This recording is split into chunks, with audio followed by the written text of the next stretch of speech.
एक बार फिर से स्वागत है आप लोगों का हमारे चैनल पे। और आज हम इस वीडियो में जो चर्चा करने वाले हैं वो करेंगे सर्वनाम के ऊपर। संज्ञा का वीडियो जो है मैंने कल बनाया था और आज है सर्वनाम।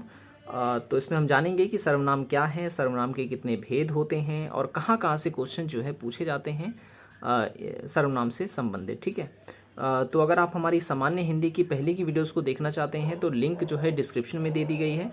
एक अलग से प्लेलिस्ट बनाई गई है सामान्य हिंदी के नाम से, जहां पर आपको जो है हमारी सभी हिंदी की वीडियोस देखने को मिल जाएंगी।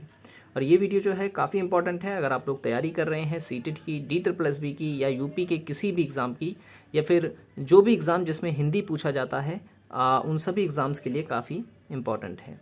ठीक है, तो वीडियो को एंड तक देखें। वीडियो पसंद आए तो लाइक ज़रूर करें। सर्वनाम की बात करते हैं तो देखें, संज्ञा के स्थान पर जिस शब्द का प्रयोग किया जाता है उसे सर्वनाम कहते हैं। ठीक है, संज्ञा के स्थान पर प्रयुक्त होने वाले शब्दों को सर्वनाम कहते हैं, जैसे कि मैं, तुम, हम, वे आदि। ठीक है, तो अगर कोई एक व्यक्ति है और वो किसी दूसरे व्यक्ति को बुला रहा है और उसका नाम नहीं पता तो वो उसे सर्वनाम से पुकारता है। ठीक है, सर्वनाम से पुकारता है, जैसे कि ओए। ठीक है, तो ओए क्या है, ओए हो गया, ये इसका सर्वनाम कहलाएगा उसका। ठीक है, तुम, अब अगर सामने कोई व्यक्ति खड़ा है तो अगर उसका नाम नहीं पता तो हम उसे क्या कहते हैं, तुम। तो तुम जो है, ये तुम जो है ये भी सर्वनाम कहलाता है। ठीक है, तो मैं, तुम, हम, वे, ये सब सर्वनाम है। सर्वनाम के 6 भेद होते हैं: पुरुषवाचक, निश्चयवाचक, अनिश्चयवाचक, संबंधवाचक, निजवाचक और प्रश्नवाचक। तो ज़्यादातर सवाल जो है यहीं से आते हैं और एक वाक्य दे दिया जाता है और वाक्य में शब्द पर लाइन कर दी जाती है और पूछा जाता है इसमें कौन सा सर्वनाम है। ठीक है, तो चलिए शुरू करते हैं एक एक करके इन्हें विस्तार से जानते हैं। सबसे पहले बात करते हैं पुरुषवाचक सर्वनाम की। ठीक है, पुरुषवाचक सर्वनाम। तो देखिए, जो पुरुषों के नाम के बदले आते हैं उसे हम कहते हैं पुरुषवाचक सर्वनाम।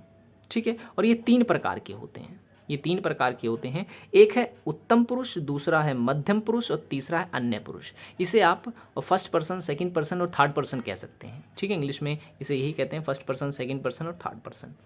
ठीक है, तो उत्तम पुरुष जो होता है उसमें आ जाता है मैं, हम, मैंने, मेरा, हमारा आदि। ठीक है, जबकि मध्यम पुरुष जो होता है उसमें आता है तू, तुम, तुम्हें, तुमको, यानी सेकंड पर्सन इसमें आता है। और थर्ड जो है वो है अन्य पुरुष। इसमें तीसरा कोई पुरुष आता है या तीसरा कोई व्यक्ति आता है, जैसे कि वह, यह, वे, उनको आदि। ठीक है, तो ये चीज़ जो है ये पुरुषवाचक सर्वनाम कहलाते हैं। ठीक है, अब बात करते हैं निश्चयवाचक सर्वनाम की। ठीक है, निश्चयवाचक सर्वनाम। तो निश्चयवाचक सर्वनाम जो होता है वो होता है निकट या दूर के व्यक्ति या वस्तु को संकेत करने के लिए जिसका इस्तेमाल किया जाता है वह कहलाते हैं निश्चयवाचक सर्वनाम, जैसे कि यह, वह, ये, वो। ठीक है, अब इसमें देखेंगे आपके पास की वस्तु जो होती है उसको दिखाने के लिए यह और ये का प्रयोग किया जाता है, और दूर की जो वस्तु होती है उसको दिखाने के लिए वह और वे का प्रयोग किया जाता है।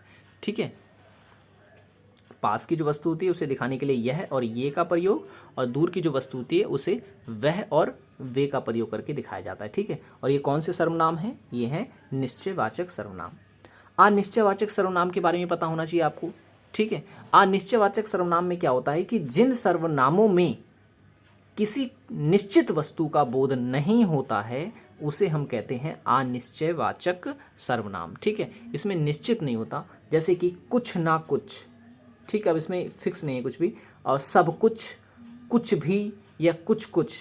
तो ऐसे शब्द अगर किसी भी वाक्य में इस्तेमाल किए जाते हैं और पूछा जाए कि कौन सा सर्वनाम है इसमें, तो उसमें होता है अनिश्चयवाचक सर्वनाम। ठीक है, अनिश्चयवाचक सर्वनाम। नेक्स्ट है संबंधवाचक सर्वनाम। संबंधवाचक सर्वनाम क्या होता है? संबंधवाचक सर्वनाम, तो संबंधवाचक सर्वनाम जो है जिस सर्वनाम में या जिस सर्वनाम से किसी दूसरे सर्वनाम से संबंध स्थापित हो उसे हम कहते हैं संबंधवाचक सर्वनाम।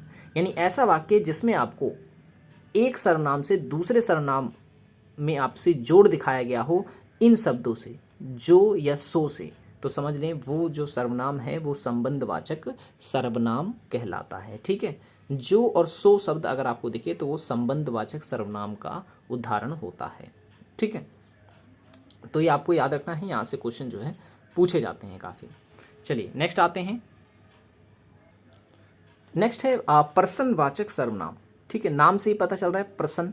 ठीक है, प्रसन्नवाचक सर्वनाम में क्या होता है, इसमें ये होता है कि प्रसन्न करने के लिए जो है इसका प्रयोग किया जाता है। ठीक है, जैसे कि प्रसन्न करने के लिए प्रयुक्त होने वाले सर्वनाम शब्द को प्रसन्नवाचक सर्वनाम कहते हैं। यानी ये ऐसा सर्वनाम होता है जिसका इस्तेमाल जो है प्रसन्न करने के लिए किया जाता है। जैसे कि कौन, क्या और क्यों। आप कोई भी वाक्य देखेंगे, अगर आपको इस तरह का शब्द दिखे और आपसे पूछा जाए इसमें कौन सा सर्वनाम है, तो क्योंकि प्रश्न वाले शब्द हैं ये, कौन, क्या, क्यों, तो ये कहलाएगा प्रश्नवाचक सर्वनाम। ठीक है, प्रश्नवाचक सर्वनाम। नेक्स्ट जो है वो है निजवाचक सर्वनाम। ठीक है, निजवाचक सर्वनाम क्या होता है, निजवाचक में हो गया ये कि निजवाचक सर्वनाम में आप, खुद और स्वयं जैसे शब्दों को देखेंगे। इसमें निजी शब्द आ जाते हैं, जैसे कि आप हो गया, स्वयं हो गया, खुद हो गया, तो ऐसे शब्द कहलाते हैं निजवाचक सर्वनाम। ठीक है, निजवाचक सर्वनाम। तो हमने क्या क्या चर्चा की, निजवाचक सर्वनाम की चर्चा की, हमने प्रश्नवाचक सर्वनाम की चर्चा की, और हमने बात की पुरुषवाचक सर्वनाम की, निश्चयवाचक सर्वनाम की, अनिश्चयवाचक की और संबंधवाचक की। ठीक है, तो इतना जो है आपने जाना। तो आपके लिए जो है काम जो है वो ये है कि आप जो है इन सभी जो सर्वनाम हैं, अगर कुछ भी अगर आपको नहीं समझ आया तो आप मुझे कमेंट कर सकते हैं। कमेंट में जो है हम ज़रूर जो है उस पर चर्चा करेंगे हम अपनी अगली वीडियो में। ठीक है, अगर कुछ ना समझ आया हो तो। और जैसा कि मैंने बताया कि ये वीडियो जो है काफ़ी इंपॉर्टेंट है। आप अगर किसी भी एग्ज़ाम की तैयारी कर रहे हैं और अगर उस एग्ज़ाम में जो क्वेश्चन पूछे जा रहे हैं वो हिंदी से हैं, तो उसके लिए ये वीडियो आपके लिए काफ़ी हेल्पफुल रहेगी। ठीक है, और सामान्य हिंदी पर आपको कई सारी वीडियोस हमारी मिल जाएंगी। ठीक है, और आगे भी ये सीरीज़ जो है सामान्य हिंदी की जारी रहेगी। ठीक है, स्टूडेंट ने पूछा था कमेंट करके कि इसमें कितनी वीडियो रहेंगी, तो इसमें लगभग कोशिश ये की जाएगी सारे के सारे टॉपिक को कवर कराया जाए। ठीक है, तो उस तरीके से हम करेंगे। कुछ भी नहीं समझ आता है, कोई डाउट होता है, तो आप मुझसे कमेंट करके ज़रूर पूछें। तो आज की वीडियो में इतना ही। आई होप ये वीडियो आपको पसंद आया होगा। पहले की वीडियो देखना चाहते हैं तो लिंक मैंने डिस्क्रिप्शन में दे दी है इस वीडियो के, वहाँ पे क्लिक करें और हमारी आप पहले की वीडियोस को ज़रूर देखें। तो हम मिलेंगे हम नेक्स्ट वीडियो में। Thanks for watching this video.